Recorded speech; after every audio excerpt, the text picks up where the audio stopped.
Kurt Fisher joining us on the broadcast. Kurt, thanks for agreeing to do the interview. How did it feel to step into the gym tonight and kind of just be amongst friends and family? It's emotional, you know what I mean? It's tough, but things happen for a reason, and we got to stay positive, you know?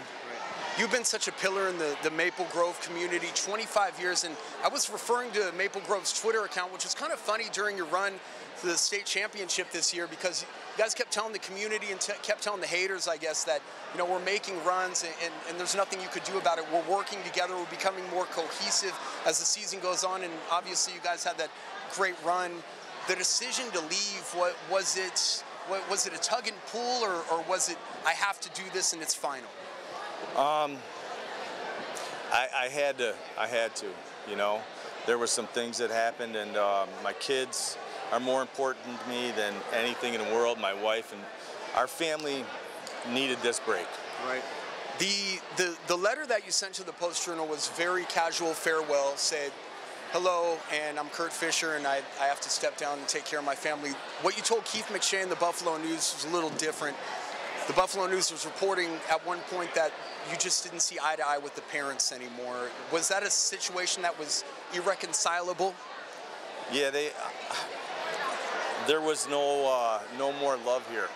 I don't know what happened, but... When did you first notice that change? It's been going on for about 3 years. And you managed to have that kind of success under that much pressure? Yeah, I mean, it was hard. I mean, I don't know if I've been the same guy that I was before for the last 3 years. So it's kind of like coaching, looking over your back all the time. And so it was hurting my family, and my son was getting beat up from the stands during games this year early in the season. And Zach was? Yeah, and it was just time. It was just time, you know. That decision to leave with as much success as you had, we have to look at as a society, as a community, if it does get inherently more difficult as you get older to relate to the younger generation. You're in your 50s, you're coaching kids that are glued to their phones. When you first started coaching football, there was no Facebook, there was no Twitter, there was no cell phones. I mean, if you had a cell phone at one point, you were considered rich and affluent. Yeah. Now everybody has a cell phone, even the people that can't afford one. Is it harder to relate to kids these days? And if so, will you be a football coach again? You know, it is harder to relate to kids now. Kids aren't, I don't know, they aren't as driven to me anymore. The drive isn't as hard anymore, you know. Does that come from the parents or the technology? A little bit of both, I think. I mean, kids have to work for things, and when they don't work for them, they don't deserve to get something. And we always talked about that. Nothing's ever free. You have to earn everything. And you know, high school sports are just part of your life. That's how you learn how to live. But you transcended sports in many respects. I mean, you brought communities together. I talked to Scott Chris' father, who played in the NFL. He had nothing but accolades and praise for you. I mean, you've made a difference in people's lives, changed the direction of their life. So is it all about sports, or is society changing and we're just not sure how to take it? I think society's changing a lot. I think that we got to get back to hard work. Kids have to get back to working hard and earning things, you know, and I think that's something that's missing. And you notice this, the schools that are successful, you'll notice that those kids are the workers, and they drive to win, they work to win. You know, it makes me kind of sad what's happening at JCC. George Sisson does such a great job with those kids. The high school basketball is way different than college, as you know, but there are several kids that we've heard that have had to drop off the team because of grade situations. And you know, it's tough to discipline a kid these days. Obviously, those rules have changed too. You can't, how has that changed? I mean, everything has changed in terms of the way you could talk to a kid, and you have to watch what you say, I guess. I mean, when you first came into coaching, you could scream rah rah sis boom ba, but now you have to be kind of low key. It doesn't seem like the kind of guy you are. Yeah, that has definitely changed, you know, and it's funny that you say that, because if you remember the great coach Wally Hucknall from Jamestown and Coach Race, during a conversation with them recently, I told them both, they would be in prison right now if they had to coach nowadays. Right. So it has changed a lot, yes. Right. I spoke to a scout from the University of Buffalo a couple of days ago. He talked to me about the dynamics of a Division I, high Division I, and a low Division I, and some of the accolades that Devin Pope has been able to get this year. Have you ever seen a scorer like him, at least in recent memory? The closest thing I've seen to Devin Pope is Larry Bird. Yeah?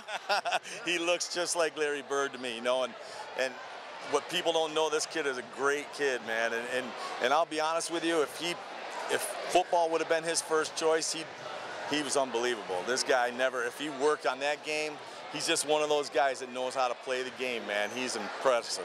Are you itching to get back to football? Because that's who you, I mean, many of the values and principles that you live your life on were based on the field. That's why you were so successful. Could you envision a future with Kurt Fisher on the sideline somewhere? Yeah, I definitely could. The Chautauqua Hall of Fame, Chautauqua Sports Hall of Fame, are you still going to that dinner? Yeah, it's one of the biggest honors I've ever had in my life. You know, I'm so humbled by it that it's amazing. I've gotten such great outreach from where I graduated from, Faulkner. The Faulkner people have been wonderful to me, and you know, Coach Hucknall, all those guys just praising me, sending me cards and things like that. I feel it's unbelievable, honestly. Real quick Super Bowl prediction. You like the Patriots, or gonna go the other way? Patriots. You heard it here first. Kurt Fisher likes the Patriots. Thanks a lot. Thank you. Devin Pope joins us on the postgame show. 33 points for you tonight, and the fact that you were able to control the tempo early on, was that a big point of concentration for you? Do you guys want to keep them at a distance? Oh, we want huge. You never want to get it close with them. Whenever we play them, whether how good of a team either team has, it's always a good game just because it's a huge rivalry. You need as much space as you can get. Luckily, we were able to jump out ahead early and keep it. We talked about the fact it was a very physical game. We also talked about the fact that this game was well played. I mean, it wasn't a dirty game by any stretch. You guys felt the energy, you felt the intensity after Fisher's departure from Maple Grove. You got Zach back on your team. Your thoughts about Zach being on your team? Oh, it's great. He's a great player.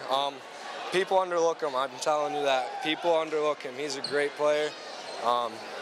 He does everything. You saw him hustling out there he wasn't out there for a long time in the first half, but he was out there hustling, getting after balls. He wants to win no matter what team he's on. And now we're going to treat him like family now that he's here. He's one of us. Nice. Your 52-point game, to go back to that against Panama, when did you know you just kind of had it? Were you in the zone? Would you describe that? Just, I don't know. If I'm just able to score, I just score. I try to, my best, get to the hole, do whatever I can, hopefully hit some outside shots and just let it all come together. I know a lot of people think scorers are ball hogs. You're not. You get your team involved. You know you do. The naysayers may say that you don't as much as you should, but you spread the wealth around. They always seem to come back to you. Do you feel the pressure to score? Is it just like a common thread where you find your seam in the offense? It's just teamwork. Everyone, we all rely on each other. We all know what we can do. So we all know when we want it, when we need to have it and stuff. It's just flows. Keep up the good work, man. Thank you. Best to you. Devin Pope joining us on the postgame show. And Maple Grove really, again, they did not have much of a shot, 84-73. And you see the crowd filing out. A packed gym tonight. And in the house, Devin Pope, Zach Fisher on this Chautauqua Lake team. Devin Pope, you heard it right there. We're going to treat him like family. And got to love the student section. 84-73, the final score, Chautauqua Lake and Maple Grove. And what a game here. What an emotional turn of events over the last week. Maple Grove has seen the departure of their longtime football coach, a guy that coached a team for 25 years, a guy that won all types of titles, basketball, baseball, football. The guy was just a legend at Maple Grove, departed. And as he told us on the halftime broadcast, Kurt Fisher told us exactly why he left, ending the speculation. You heard it right from his mouth. He said he left because at one point his son was getting physically assaulted in the stands and not being able to mentally even take it anymore. He did it for his family, and he addressed some of the issues. And like I said, if I was a betting man, I would tell you that he will end up as the next football coach at Chautauqua Lake. You didn't hear it anywhere else but here, but it's just a hunch I have as a longtime sports reporter using a little bit of common sense. So 84-73, and it is Chautauqua Lake getting a victory that propelled them in many sense. They exactly kept Maple Grove away, able to keep up the lead and down the stretch hit free throws, and Pope finishes with 33 points to end the night, coming off a 52-point performance against Panama. Do the math, 85 points in the last 2 games, 42 points a game for Pope in the last two games. They'll take it all day.